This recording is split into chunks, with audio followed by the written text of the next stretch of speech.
Hello everyone. Welcome to my channel. I wanted to follow up with Killing Floor 3. They recently did 2 stress tests. They did one on Sunday for a few hours and then one today being July 16th. That was for 10 hours. So I wanted to talk about it because I did a video on it a while ago and I've been kind of debating what to do with the channel.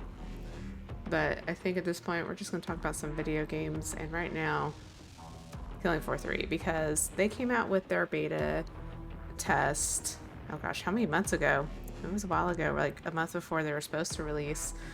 It was not received well. I made a whole video about what I didn't like about it, and so let's follow up because I just did do the stress test, and there's some pros, there's still some cons though. So I will say the big pro, they've updated the maps. The maps are 10 times better, because that was really, I guess, my main complaint with the beta test was the maps were too bright. They just didn't feel like Killing Floor maps. And so what they kind of changed overall that I noticed, especially on the city map, because that's the one we played a lot in the beta, in the stress test, it was nighttime. There was tons of graffiti. It looked more run down and grungy, and all the maps I played on overall, that was kind of the feel they made. Some of them had a lot of blood splatter in spots because there is like a lab. Maps, way better. I'm very happy with the maps right now. They feel very similar to Killing Floor 2, so that's a plus. Another plus I noticed in this stress test that I don't know if I noticed in the beta or maybe it wasn't in the beta, but is that there's interaction with the environment. So there was a time where this Scrake was busting around this doorway and he actually like knocks off part of the wall. And I thought that was really cool, and that happened multiple times in different matches I had. So I thought that was a really cool thing that can happen, and it does kind of change a little bit of the gameplay because there are door locks, explosive door locks you can put on. So like if a door's gone, obviously you can't put a door lock there. But I just thought it was really cool detail and something that they're adding in. Something else I liked with, see, and I don't remember it in the beta test, but so some of the Zeds, when you kill them, if you like don't, I guess if you don't take off their head, there's a possibility like their upper half will be crawling on the ground, so they're not dead yet, and they can spit at you and stuff. I think they have upped it with the, I don't want to put it, like the dismemberment kind of features of like where you shoot and body parts falling off is very well done. That is another pro, and that sometimes if you don't, pop them in the head, that, they could still be alive crawling on the ground and like giving you problems that way as well. Those are the main pluses I saw. I mean, of course, the graphics are great. Both tests were pretty smooth. There was a little bit of hiccups, a little bit performance-wise, but not as bad as the beta test. Beta test was bad. Like, I couldn't tell what was going on. Like, my computer could not keep up. So the stress tests ran a lot better performance-wise as well. The big con I still have, the big con, is the characters and the perks. Is that they're still tying the character to the class. I think they call it perks this time around. So basically, if you're the Firebug, you're always this one girl. So like Mr. Foster is the commando class and so on. So basically, whatever class you are, that's the character you're playing. Unlike Killing Floor 2, where you can mix and match. You can choose the character you want to play and then choose what class you want them to be. There were voice lines in this stress test, and they were all right. I think the Firebug one is my favorite because she's just kind of a little sassy and sarcastic. I mean, they all have different like lines and accents, or it seems like they're from all around the world, this little team you have. But I would say the Firebug has the more memorable lines just because, again, she's kind of sassy, she's sarcastic, and the other ones are just not as much character. I don't know. They don't all have to be witty. It's not what I'm trying to say. They don't have to be funny or witty, but like, I don't know. It's just hard for me because the Killing Floor 2 characters are so iconic in my mind, and the different lines they have and accents and stuff. Because my husband would always play, I don't remember what his character name is now, but he always sounded like Sean Connery. And so we would always talk about that.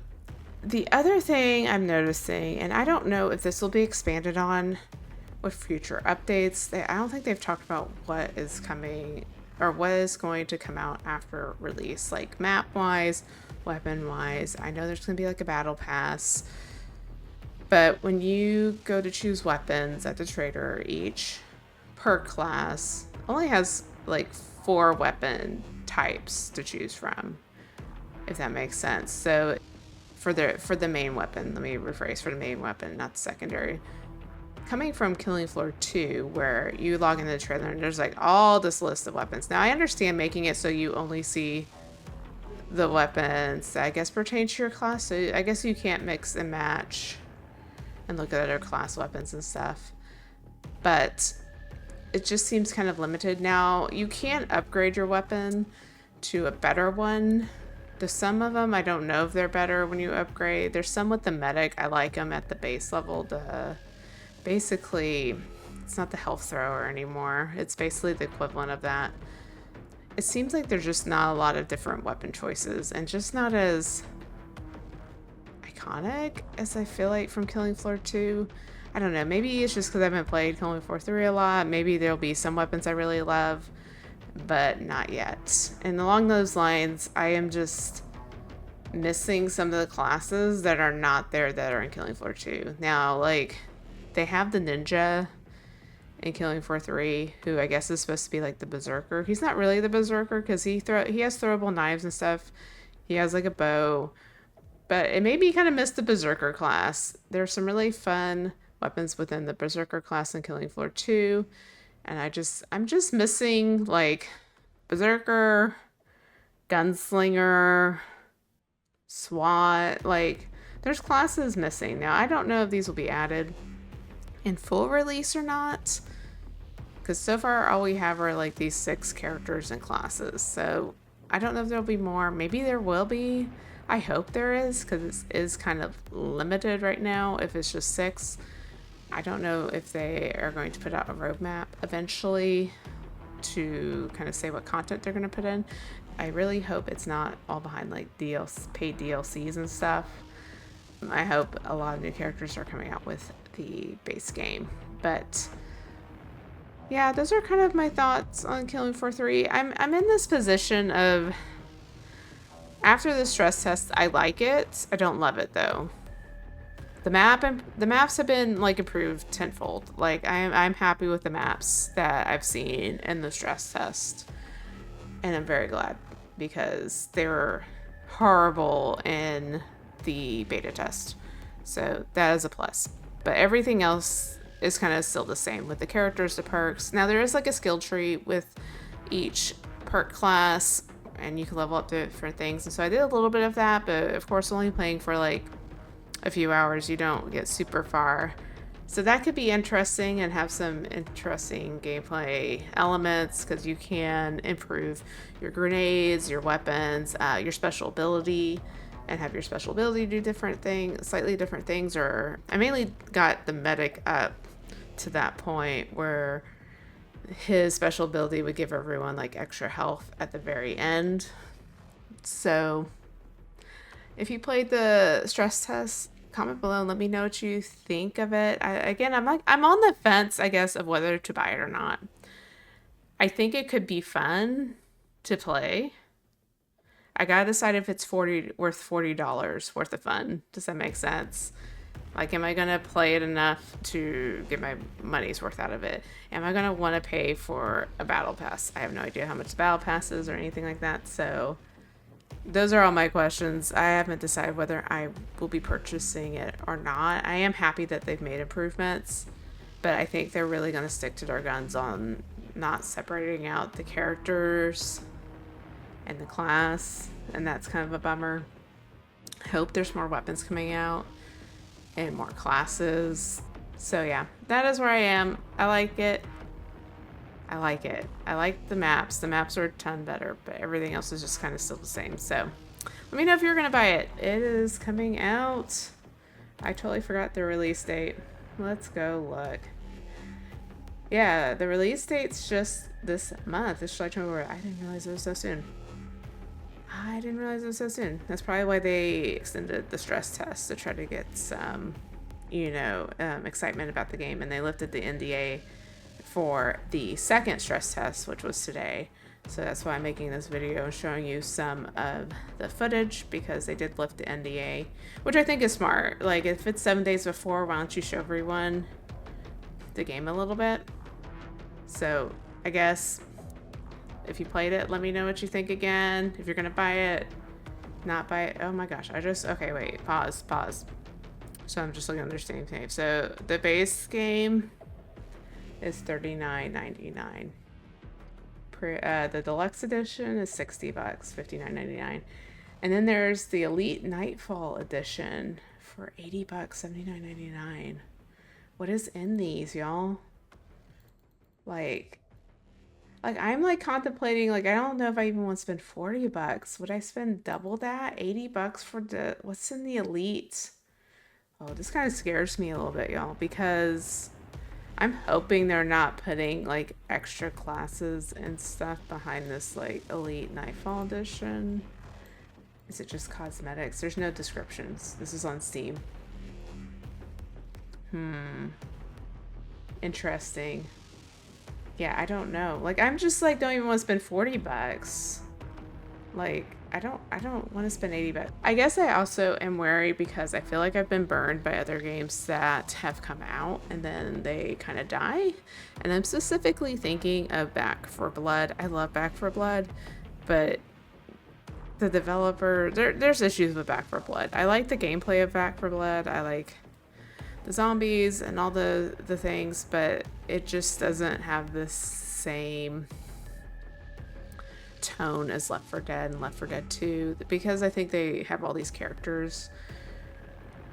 And so I did buy into like their whole first year pass, bought all the DLCs, and I actually think their DLCs are better than the base game. Like, story wise, they're better than the base game, and I like the characters in the DLCs a lot. So, but then of course the game's like dead, right? They're not going to update it anymore. You can still play it, obviously, but yeah, it's dead. So I think that's why when I'm like here debating, am I going to buy this game or not? It's not just the beta test. It's things that go on with other games that are dying, TCM, Evil Dead. Like, the list can probably go on of games that, especially multiplayer games that, seem to have a good start and then die and don't get updated, things like that. So that's why when I'm sitting here going, I liked the stress test. How much do I like it? How many dollar signs do I want to put behind this like? I would maybe like it $40. If I could get my husband and some of my other friends to play it, I could probably get $40 worth of enjoyment out of it, maybe. But it's like, I'll give this other example. My husband and I recently bought Payday 3. It's on sale on Steam. And you can get all the base game and the DLCs from the first year for like $17 to $18 right now. And my husband's like, yeah, it's probably a $20 game. We played it on Game Pass when it first came out, and we liked it, but it had some issues now. I know they've improved it a lot, so that's why we went ahead and bought it. Yeah, we'll probably have $18 worth of fun with Payday 3. So that's kind of the thing. Like, we like it. Do we love it? I don't know. It's changed quite a bit since we first played it. Hopefully we'll love it. But we definitely like it. And we like it for paying, because we both have to buy it. So, under $40, both of us can play it. So that's my debate with Killing Floor 3. To buy or not to buy. That is the question. So comment below if you're thinking of getting Killing Floor 3, or if you played the stress test, what did you think?